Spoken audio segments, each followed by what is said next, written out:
Good morning, and thank you very much for joining us. I am Iori Folari. Glad you could join us. As I said, the big news, of course, talk about a landmark judgment. The Supreme Court judgment yesterday that indeed now the federal government must pay local government councils directly. That's because it has not worked. Until now, they could pay either through the state governments or pay them directly. They tried through the state governments, and it just didn't work. And so it has now been ordered, and it has been said that if indeed any governor impedes in any way this new arrangement, that governor would be guilty of what was the expression? The delicate expression was a sort of a gross, well, they were quite, but in short, it would be a very, very serious matter. They're not allowed to do so. But, the courts was being as discreet as it could be, as it was being as emphatic as it needed to be. Well, our guest this morning is millionaire businessman and presidential candidate of the African Democratic Congress, Mr. Dumebi Kachiku. He joins us from our Abuja studio. Good morning to you, Mr. Kachiku.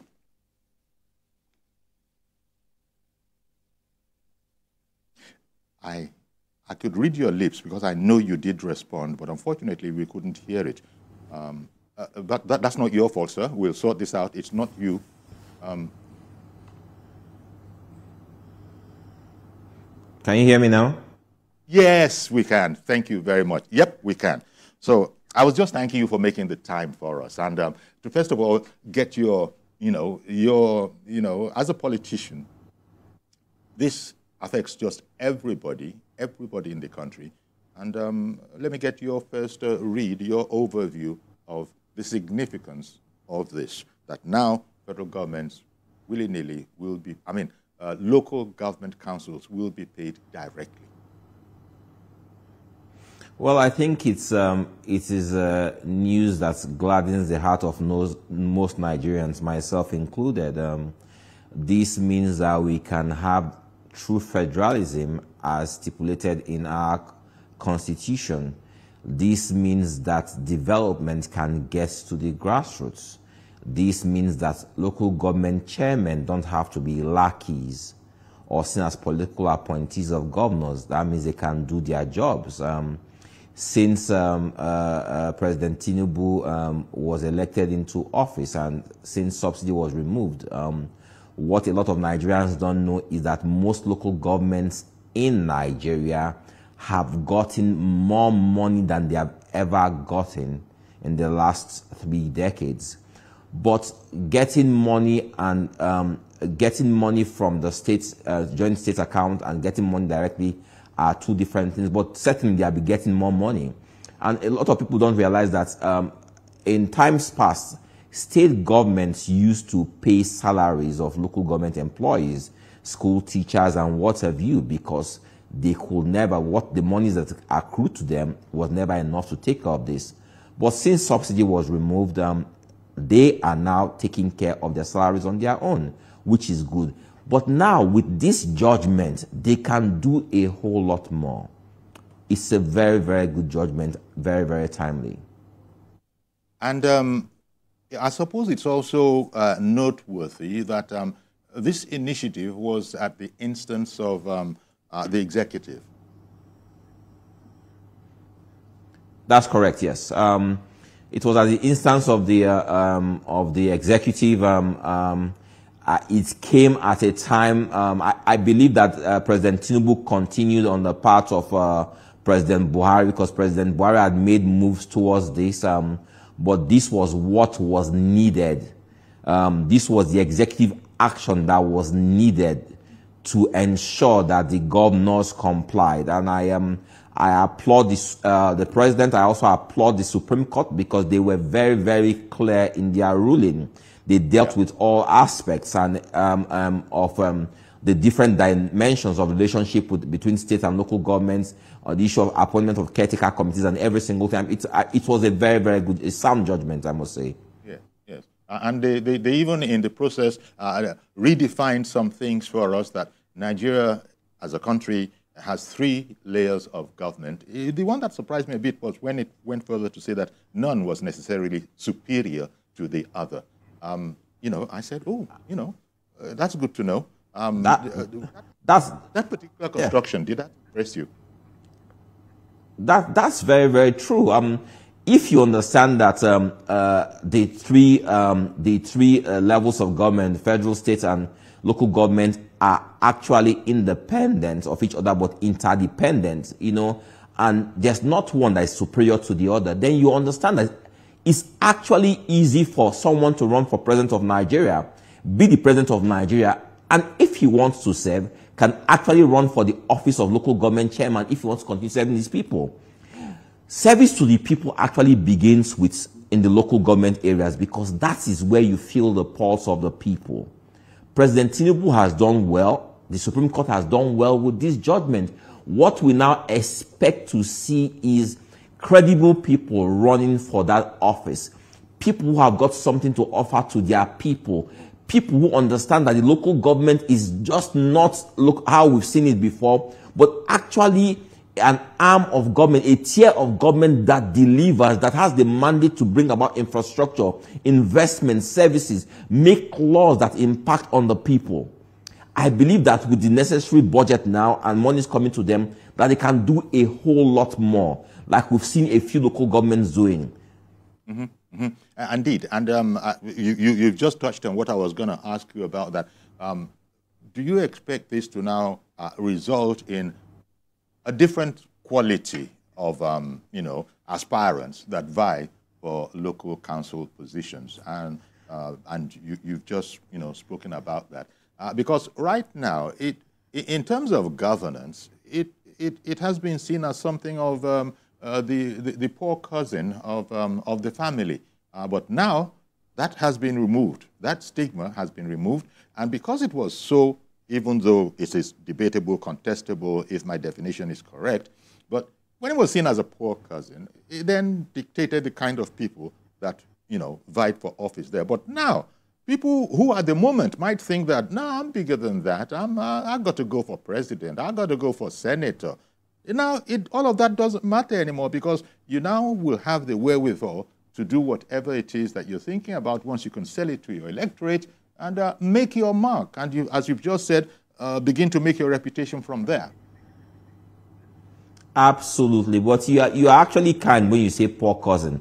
The local government has been the poor townsman or kinsman from your village, not cousin. Cousin is good. Cousin is family member. Is the poor townsman from your village. That's what the local government system or chairman has always been. But now, I tell you, in the next elections, the next round of elections, you will see the caliber of people who will vie for that office. What a lot of people don't understand, that this has opened up room to state police also. Because these guys, because when we speak about state police and policing at different levels, right? We can now actually look at policing at that level.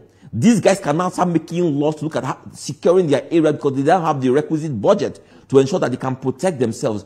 There's a lot that this will open up, you understand? Because when you now have the right caliber, the quality of people with intellect, intellectual capacity, you will see what they will bring into their domains. I'm actually very, very excited. I was discussing with someone earlier today who is a house member in one of the states, and I said to him, don't you think you should go and run for local government chairman? He said, absolutely. I mean, that is actually thinking about it, because it makes more sense. You can actually deliver dividends of democracy to your people easier, having executive actions with the budget to back it. Although we've not heard yet officially from the Governors Forum, but some individual governors have, you know, hailed the situation that we find ourselves in now. Progressive governors. I think Governor Soludo is one of them, and also one other have spoken out and said that now this is a wonderful thing to happen. What was the problem before now, where governors were were the way that they had the attitude that they had.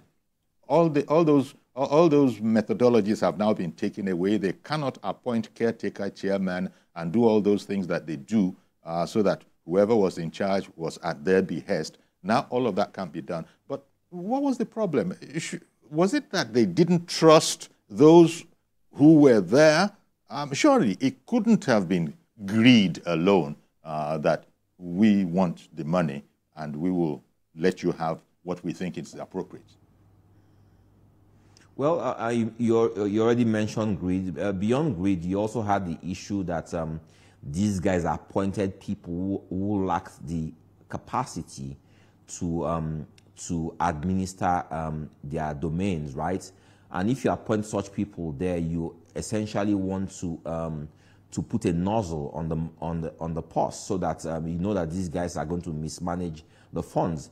Also, the funds that accrued to them in the past was essentially not enough, because the reality was that whereas we want to say, oh, these state governors were greedy, a lot of state governors were actually paying the way for the local governments, because the money that accrued to them was not even enough to take care of their salaries.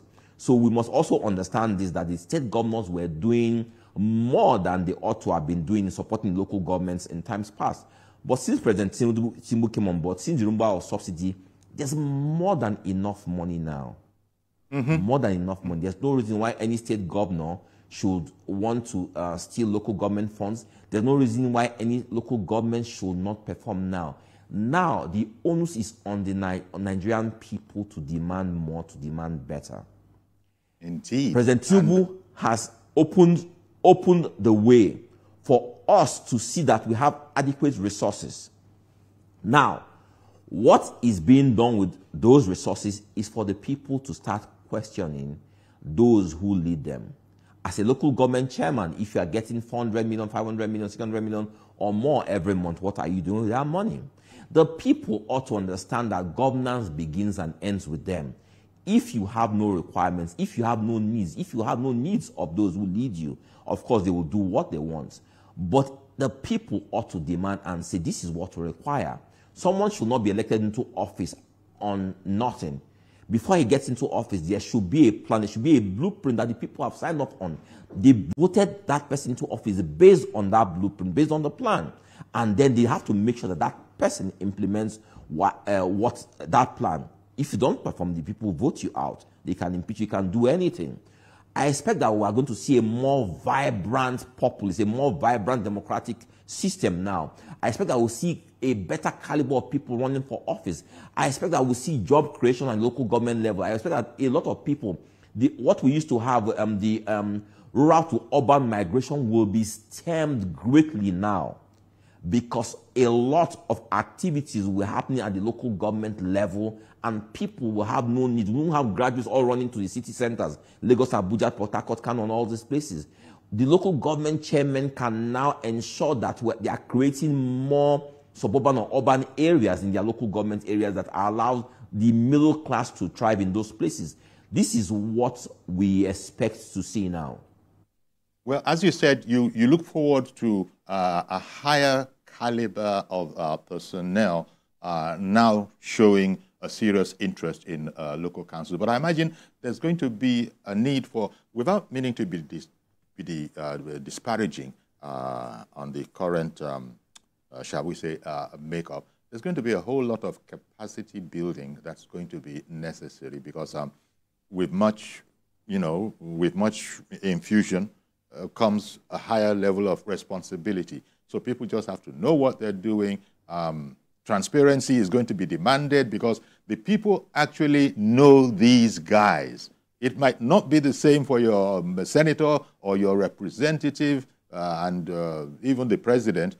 You don't have as much of a personal contact as we will now have that can be a quality kind of person. But I suppose going along with that will be capacity building, training, so that these people can rise to the responsibility that they now have, all these officers in the local councils.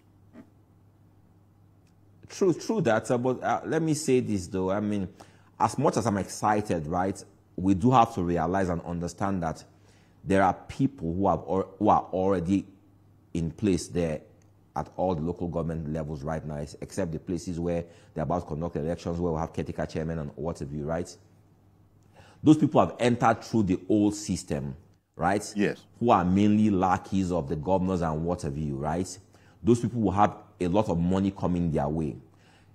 I will tell you at least half of these people, councillors, are people who are near illiterates, okay? Or stark illiterates. They are people who are just handpicked and put in there. Even the local government chairman, people who don't know their left from their right. A lot of money is coming their way, and no one should expect miracles to happen in the first 2-3 years until these people leave, when you now expect that you have better candidates vying for those offices. The magic will not happen immediately. I need to state this clearly, right? The people who are there are people who have been there in the last 1 year, who are getting a lot of money, right? So it's when we enter the next round of elections, right? That's when we expect to start seeing a better caliber of people vying for those offices, right? Yeah, I mean, you are talking to me now. I wouldn't be surprised if maybe you are vying for a local government chairman office next time around. Who knows? Because things are going to happen at that level, and and that's what we expect to see. That's what we expect to see everywhere, because we know that the budgeting is there, the law has enshrined it and guarantees it, and a lot more will happen. And I think that this is the first round in this battle to ensure that devolution of powers and that power goes to the people. If the president has done this, I expect that he has more in his kitty of things that he needs to do by way of executive action, by way of Supreme Court interpretation, to ensure that governance is getting down to the people. This is just one in many things that I expect will happen very, very soon. Mr. Additional in Osun State, good morning to you, sir. Go ahead now. Good morning. Good morning, sir. Yori, yes, sir. This is what I said in the issue of democracy in the country. We are all happy that at last, the local government is free. And the rider to that is that we want the election to be conducted by INEC. That is one. Okay, then, okay. The role that has not been given to traditional rulers has come. Let traditional rulers be second tier of legislative arm for the local government. This will ensure budget tracking, we contain insecurity, and a lot of other things. The job will be created, and everybody will be happy. The trend of youth going to for cadre riding and all that will stop, because artisans will get work in construction of drainages and culverts, and this is a watershed in the history of local government administration in the country. We are happy, and kudos to President Tinubu. Indeed. Kudos to Supreme Court for that landmark judgment. If the freedom for democracy in Nigeria. Indeed. We appreciate President Tinubu, and that is why we know he knows what he's doing. He will deliver, and indeed is delivering. We thank him. Thank you very much. Thank you very much, Mr. Additional, calling from Osun. And as I said, kudos to the Supreme Court. It was a unanimous decision, by the way. I'm sure you noted that there was no dissenting judge in that, situation. Now, Mr. Dumebi Kachiku, he brought up the matter of we want INEC to conduct the elections. No more state independent electoral, commission. Comment on that, because immediately this news broke yesterday. People said, but if INEC doesn't conduct the elections, they still are on the apron strings of the governors. What do you think? Well, earlier I said that this is just the first round, and I expect that the president has a lot more in his kitty coming, and that's what I was referring to. We all know what happens with the state electoral bodies. We all know that they are teleguided from the government houses, and we have a situation where 100% of the offices or local government offices are always won by the ruling party, okay? Yeah. And so we have sham elections at that level. I expect that the next thing the president will do is to take a bill to the National Assembly so that for INEC to conduct elections at the local government level. And when we even speak of INEC, it's not that INEC is the best, but I can assure you that whatever INEC will do is going to be 100 times better than what is being done by the state electoral commissions. Okay, I think that's one of the. I am sure that a president who saw it fit to take this matter to the Supreme Court knows that the next step is to ensure that INEC will conduct elections at local government level. Indeed. If we want democracy to thrive in Nigeria, if we want development to get down to the grassroots, that must be done. You know, I don't know whether to talk about it being sincerity of purpose on the part of President Tinubu, because you see, things that are being done now could have been done in the past. Instead of the speeches that we were hearing, the attitudes, the positive attitudes, but go this last step. So yet again, the president has demonstrated his well-known maxim that there is no alternative, nothing better than democracy. But even that democracy needs to be arranged for it to be able to survive. And this, which the additional in Osun called a watershed, this is one of the first steps. And as you have said, it's really the first, because there are going to have to be a number of other things to see it to the whole fruition, so that it's not just in name only, but also in action and also in deed. Yes, true.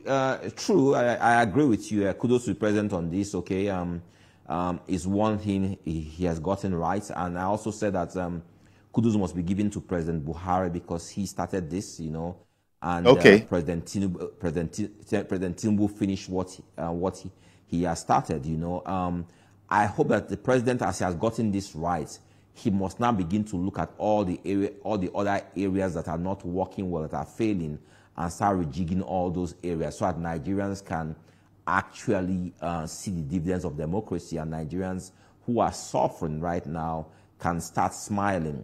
This is a very good step in the right direction. A lot more needs to be done because Nigerians are truly burdened. And there are little things we can do to ease the whole system. And this was just a little effort. Get the Supreme Court to interpret this. You understand? But someone had to take that step, and which he did. So there are little things he can do also, right? And I expect that he's thinking about those things that he can do to ensure that Nigerians are living a better life, that the current economic crunch eases, that the insecurity we're experiencing, that that just the general malaise, the hardship in the system, that it reduces, you know. But I want to say this to Nigerians today, you know, and I've said it so many times. It's one thing for the president of a country, the government, to do what they're supposed to do.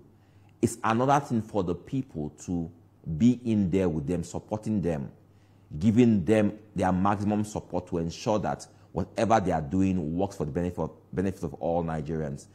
This is the disconnect I see in Nigeria today. We are totally divided. We have a people who are disconnected from the government, who you have a section who want the government of the day to fail for reasons best known to them. Some people don't want to accept that elections are being won and lost. Yes. And we need to give the people leading us right now maximum support so that we can all, as a people, solve our common problems. That is what we should be looking at right now. Okay. Mr. Sadiq in Gombe. Good morning to you, sir. Yeah, good morning, sir. Thank you for calling in. Go ahead now. Yes, I'm Remain Sadiq from Gombe. I will really appreciate your program. This decision is one of the best judgment that happened in Nigeria because President Bola Ahmed Tinubu shows that he is really a true Democrat because it takes a political will by the president to stand on this issue. Because if you look at the previous administration, former President Muhammadu Buhari tried all his possible best to see this judgment, but it couldn't pass. We really appreciate the effort of the president, and then we say kudos to the Supreme Court. But the only thing that is going to be a challenge is just like riding on a dead horse. If we allow the State Independent Electoral Commission to continue conducting the election of local government, Because if you look at all the local government chairmen, even the caretakers and the elected, the so-called elected one, are just a political talks or house boys of the governors. They have already pocketed them, and including the state houses of assembly. So what we want now, and Nigerians want now, is to allow the Independent National Electoral Commission to conduct a local government election. I think that will be the second best decision that will happen to our democracy. Mm-hmm. So I say kudos to you. We really appreciate, Mr. President, and we appreciate your effort for enlightening the good people of Nigerians. We appreciate the effort of Mr. President. So that's my little contribution. Do you have a nice day? Thank you very much. Thank you very much, Sadiq, for calling in there from Gombe. Indeed. And the other thing that, for instance, you said that, look, there are a lot of things that can easily be done, as this has indicated, with a little effort. I mean, everything is important. Every little, medium, and major effort is important. But with just a little effort, things can be done. And this is about moving the levers of democracy, of government, moving them appropriately. I imagine some have begun to say that, you know, it's only a matter of time before we will actually have state police, for example, that these things that we had thought were so far away that couldn't be done, just working with democracy, accessing some of those levers that have been left in the position that they were, metaphorically speaking, can make a great deal of difference. I think it was in that sense that you said that such a little effort can have such a profound effect, and actually begins to say that we can deduce from this that there are a lot of other things also that can be done. Yes, I believe we're definitely going to see those things. Like I said, it takes minimal effort. I think the yearnings of Nigerians are loud and clear to everyone. I think a smart president should look at the low-hanging fruits. And if you are talking about low-hanging fruits, you look at what are the top 10 things that Nigerians are yearning for and try and deliver on those things. And this was one of those things. Like you call us to talk about INEC conducting elections. We are talking about seeing development at local government levels, ensuring that yes, industrialization there, that you have electricity across Nigeria, you have pipe-borne water there, you have better schools and water view. Now, the president has opened the pipe. What is the pipe? The pipe is money, adequate resources. With subsidy gone, there's adequate resources. Now, the money is now getting to the local government level. The local government chairman is now on them. People don't need to be calling governors so much anymore. The local government chairman, the onus is now on him to ensure that his local government is developed. Roads, better schools, infrastructure, ensuring that the right policies are in place to attract investments in those places. Looking at the best places, the best means to raise revenue for the local government, for you to fund your programs. The onus is on those people, and that's why I said in the next 2-3 years, we'll start seeing a better quality caliber of people entering those offices, and things will improve. It's not yet Uhuru, but certainly the journey has started yesterday. Okay. Wale in Houston, Texas, all the way over in the U.S. Good morning to you, sir. Good morning, Mr. Yori. Thank you for calling in. Mr. Yori, first of all, I want to thank the learned man in the studio for being a very truthful and in Nigeria, not being a politician, not being a political issue, taking this issue, this matter as a political issue. You know, I want to thank him for being honest. But I have one question for him, and the reason why I have this question for him is something I saw this morning, and I know that will convict a lot of Nigerians. So this issue we're talking today, this morning, how does it relate to all the LCD, this president, all the LCD he made when he was governor of Lagos State? How does this relate to this thing? Because the reason why I'm asking him this, I want him to clear this for us, for some of Nigerians, because some studio station, they've been saying this morning that President Tinubu create some CDL, what do you call it, LCD, when he was governor, and now he's fighting for the local government autonomy. Okay. Okay. So to get Mr. Kachiku's impression on that, because I think there's a matter where there's an aspect of the pronouncement of the Supreme Court where it was said that they won't be able to pay to anybody but a local government. I think you understand the context in which he's put that question. Yes, yes. I think the judgment was very, very clear, and with that judgment, it lays to rest the issue of LCDAs. Right? There's no money that will go from federation accounts to LCDAs. The money will go to the statutory authority recognized by the Constitution. Okay, and I think that judgment was very, very clear. So the Lagos state government has got to make the necessary adjustments to meet Indeed. this the ruling of the Supreme Court yesterday to ensure that they are properly funded, the local governments are funded, because this ruling certainly does not recognize LCDAs. And I want to also say something. I mean, I was reading a report in the Punch this morning saying that public officials received 721 billion naira bribe in 2023. And that report further said that the bulk of that bribe happened at the local government levels. When I say it's not yet to hoorah, I want all Nigerians to understand that there's a lot of cleanup that needs to happen at local government levels, because we are now going to, with this judgment, there's not going to be extra focus. We're not going to be extracting what's happening there, because we blame the state governors, we used to blame the federal government, but now that we know that these guys are funded, we'll now realize the rot at that level. There's a lot of cleanup that needs to happen there. And I want law enforcement, judiciary, everyone, civil society, everyone to start beaming their searchlights at the local government level to ensure we clean up that space so that Nigerians can get the ultimate dividends of democracy. Indeed. I recall that report you just referenced there. Public officials received 721 billion naira bribes in 2023, and that's by the MBS. So it's a credible report.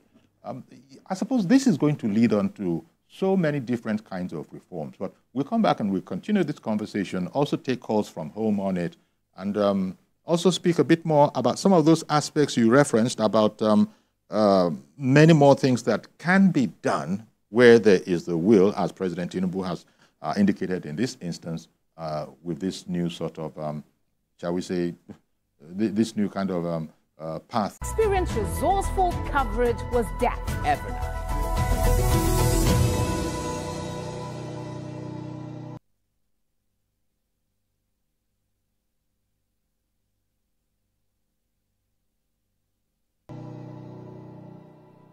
Good morning, Marina Station and all the passengers.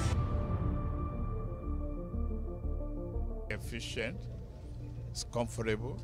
This development will go a long way in reducing congestion and emission.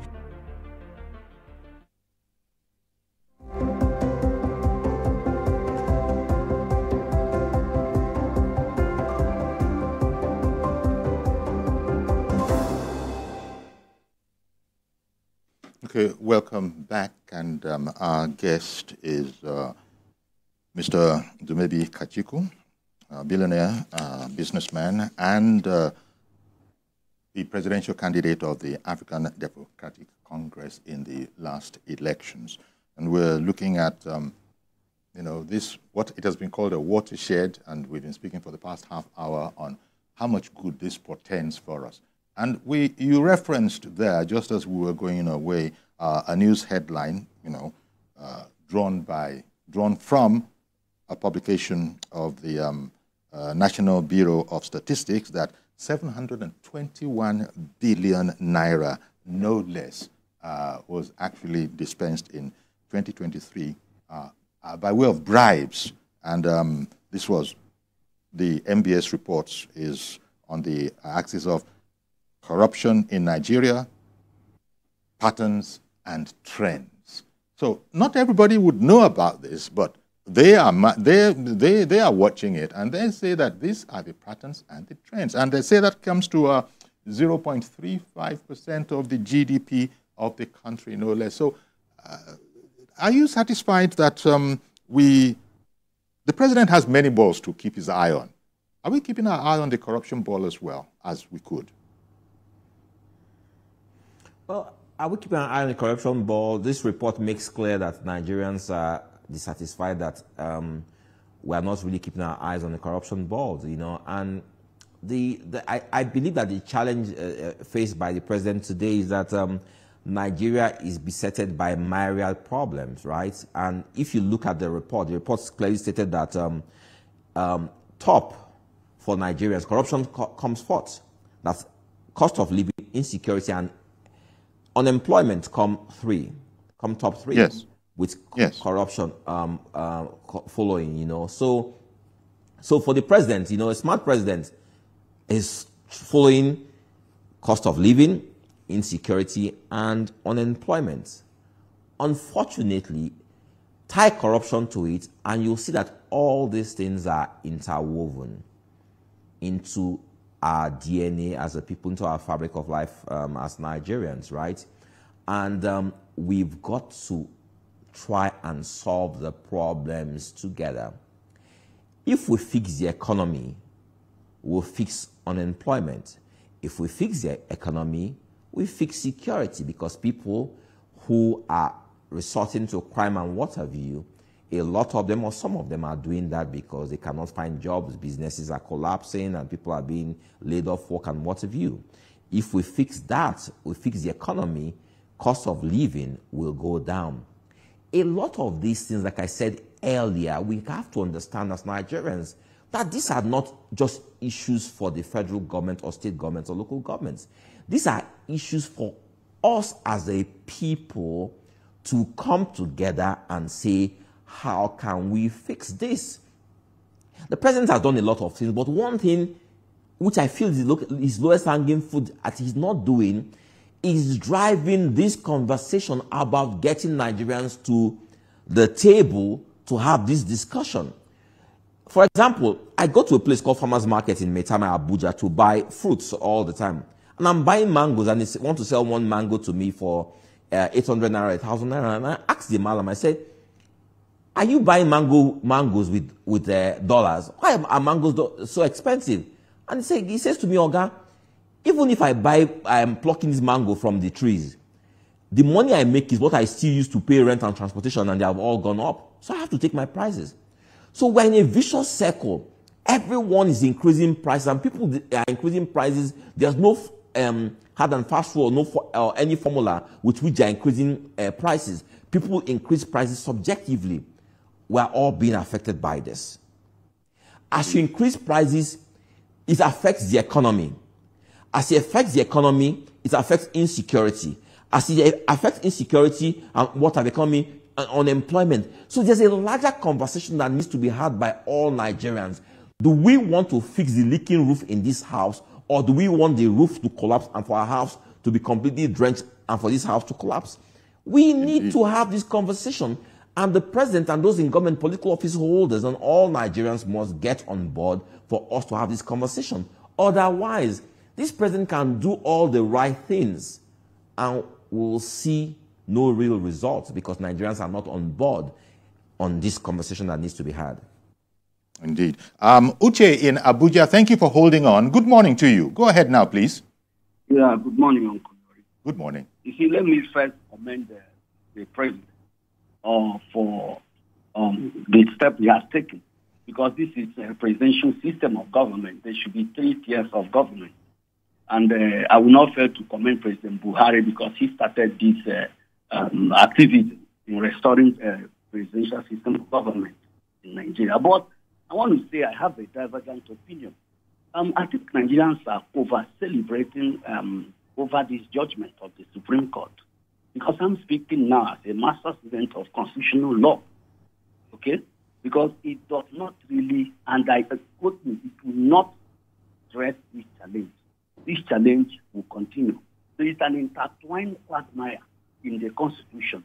I think the judgment of the Supreme Court would have been to direct the amendment of certain sections of the Constitution in relation to this quagmire of state local government joint account.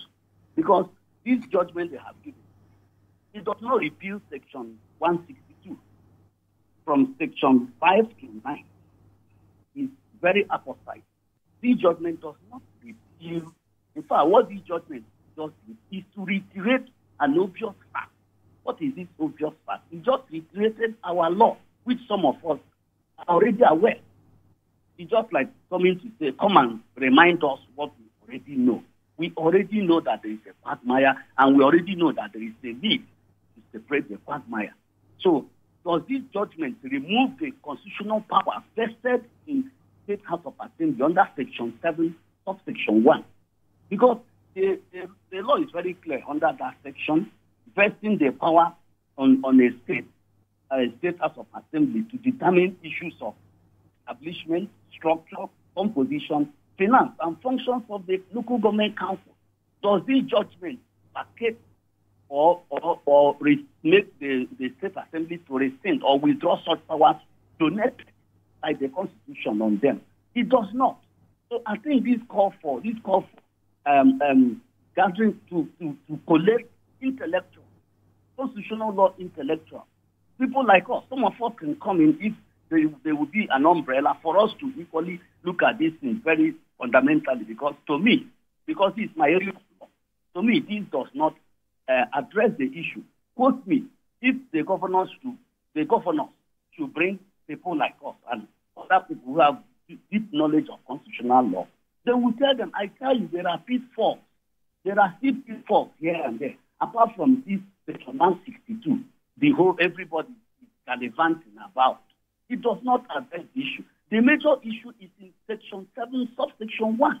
In fact, not only subsection 1, subsection 2, subsection 3. Okay? Because these are the areas where the powers of the to manage, or even, you can imagine the word establish. What is the synonym of establishing? Creating. If the Constitution gave the state power to create a local government, power for finance, power to determine structure, then what are we talking about? That the Supreme Court gave the judge. This is amount to a media razzmatazz and a ballyhoo that would not solve the problem. I'm being honest with you. So these are the issues to look into. We should not over-celebrate. It is not yet time for hallelujah. Okay. All right. Thank you. Thank you very much, Uche, for calling in and, sensitizing us to that area that, but our guest has said that there's a heck of a lot more to be done. This is just the first step. But let me let you react to Uche's submission. Yes, I'm glad, Uche. I'm glad Uche is a lawyer and he understands that no judge will give you what you didn't ask for. Okay, what the executive asks for is an interpretation of the Constitution as regards the joint account between local government and states, right? And that's what they ask for. Now, when you are independent, when you are financially independent, it goes to say that you are totally independent. But the framers of our Constitution expect that at every tier and every level, we must have checks and balances. And I believe that what they have done is to ensure that the State Assembly is essentially a check and balance for the local governments. Whereas the local government councils have essentially also have their own parliament, so to say, that is supposed to be a check and balance, right? But the framers of the Constitution went the extra step to ensure that the state assemblies are a check and balance, and there's absolutely nothing wrong with that. It's just an added layer of security. What's important in this judgment is that for how many decades we have not had a situation where our local governments were independent. They have never been independent. But now, when you are financially independent, you are truly independent. So nobody can say it's too early for us to be shouting hallelujah. I earlier said that we should, yes, it's not yet Uhuru, but this is actually a watershed moment. This is a lot, considering that this fight has been going on for a long time, and knowing what happens at the local government level. So, I mean, I think that this is the first of many steps that we expect to see. First of many steps. And let me also say this. There's no perfect law or constitution. What is the essence of a national assembly or state assemblies? The essence is that anytime we meet gridlocks or obstacles or bottlenecks in our constitution, is for them to manage it, change, amend to suit our modern day realities. Not so. So it's a continuous process. So whatever we see that's not working here, we will also look at how we amend the constitution to ensure that it works for Nigerians. And this is without prejudice to the fact that, as has been said, there's more that needs to be done. Mr. George Inikeja, good morning to you, sir. Good morning, Uncle Yori. Thank you for calling in. Good morning to Mr. Kachiku. Yes. Uncle Yori, the Supreme Court judgment is a very good one. I say kudos to Mr. President and the Supreme Court. We are now going to see a major change in the dynamics of election. Uncle Yori, there's no governor that wants a local government in his state to be controlled by another party. How the elections will be held is going to be a major issue. I support those who are saying that INEC should conduct the elections, because if you leave such elections for the governors to conduct, you can imagine what will happen. No other party, the way they have been doing it is the way they will still be doing it. For one question, I want Mr. Kachiku to help us answer. What is going to be the method of checking or holding these local governments to account in terms of money that is sent to them, how they spend it? The federal government going to be monitoring the way they spend such money? Okay. Okay. Thank you very much, Mr. George. Maybe I believe that our laws are very, very clear, and the same checks and balances we've always had are still there to ensure that local governments are held accountable. We have ICPC, we have EFCC, like I mentioned earlier. We also have the State House of Assembly, and also at the local government level, they also have their own parliament also that check the councillors who can check the local government chairman and the local government council in terms of in whatever they are doing. So the framers of our constitution knew what they were doing, and it's just for people to work. You can have as many laws as you want. If people don't implement those laws, then you are going nowhere. We just have to ensure that the people are sensitized. And obviously, today with social media, we now have another layer of checks and balances, which is Nigerian people. Nigerian people are sensitized. We see what the sensitized people can do. We saw what happened in Kenya. And Nigeria is not immune. So a sensitized people are a check and balance on any level of government or any tier of government. Cecilia in Abuja, good morning to you. Uncle Funari, good morning. Good morning, ma'am. Thank you so much. Thank you very much for calling in. And then your guest there, thank you so much.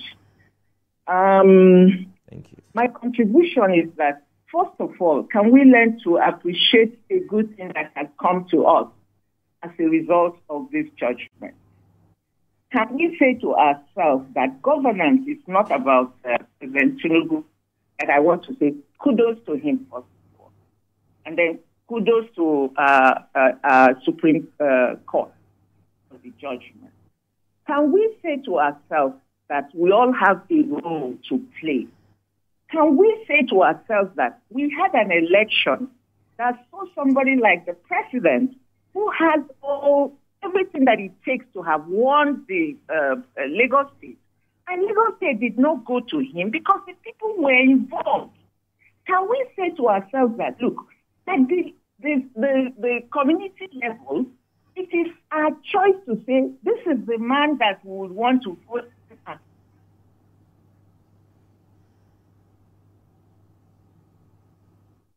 Celia, did we lose her?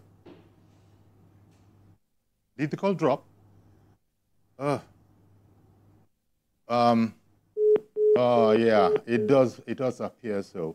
But, well, thank you very much for calling in. Even if there had been more, we do get the import of what you had said. And I think she was going along very much some of the areas that you had also identified with, which is that there are low-hanging fruits to this. And I think her emphasis was that, look, rather than criticize, or appear to be doing that, there's much to be commended, and there's much that we can take hold of and run with in, the work that the Supreme Court, the President, and all people have done. But I wanted to also say to you, you mentioned along the line the role of the people in all of this, because people must engage for any of this to work. And I think you lamented the fact that so far I hope I'm not assuming wrongly, that you don't think the people have engaged enough. And maybe you could bring the National Orientation Agency, because I think it has to do with what is the orientation of the people. How is it helping all of this? Is it helping all of this? Well, a few days ago, in one of my tweets, I said that the difference between developing nations and developed nations is that the people in developed nations, when they face challenges, there's a preponderance of solutions and ideas. The people in developing nations, when they face challenges, there's a preponderance of lamentations. If we want to get out of our present quagmire, we need to start coming up with solutions. I keep on saying this all the time, that the job of the opposition is not just opposing, is to also propose. Who is opposition?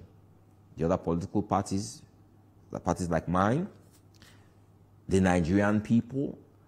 Our job is to propose. We must have our own ideas, our own solutions to every problem we face. On the insecurity, on unemployment, on the economy, on every issue we face. Bring our ideas and solutions to the round table so that as a people we solve our problems. We are not 3, 4 different countries. We are one country, one people. We are Nigerian people. We must all solve our problems. But if we start looking at our problems from the prism of politics, from the prism of different political parties, from the prism of past elections, we can't solve our problems. Unfortunately, however you look at it, we have the president in that office trying to solve the problems. We as a people must start doing our bits, our individual efforts to start adding to this conversation so that we all solve our problem as a people. But I say this again. I believe that the president has by and large failed in being the one to drive that conversation. A conversation that says that, hey guys, Nigerians, we have to solve our problems. How do we sit together? How do we come as a people? We have this problem facing us. This is beyond government. This is beyond my office. It's a Nigerian problem, a problem for all Nigerians to solve. How do we do this? What is the methodology? What is the modus? What's the way we solve this? He ought to be driving this conversation. We see these conversations in the Nnamdi Kanu situation. We see this conversation in the insecurity situation. We see this conversation in the cost of living. We see this conversation in every single thing. It's bigger than the office of president. It's a conversation, a problem for all Nigerians. And as long as all Nigerians keep on pointing to the president to solve these problems when we do not in ourselves, as long as the president keeps on thinking that, oh, I alone can solve this problem with my policies and my plans and all that stuff, we are going to go nowhere. It's a Nigerian problem that's affecting every single one of us. How do we solve these problems as a people? It's not an APC problem, not a PDP problem, or an ADC problem, or a Labour problem. It's a Nigerian problem affecting all Nigerians. How do we solve this problem as a people? That's the conversation this president must be driving. He must start driving that conversation today. Indeed. And I think that's a fine place to leave it. I want to thank you very much, Dumebi Kachiku, presidential candidate of the African Democratic Congress in the last election. Really appreciate your time. Thank you. Thanks for having me. All right, and so that's our program today. Do please join us Monday for a fresh edition. Yori Folani, do have a great weekend.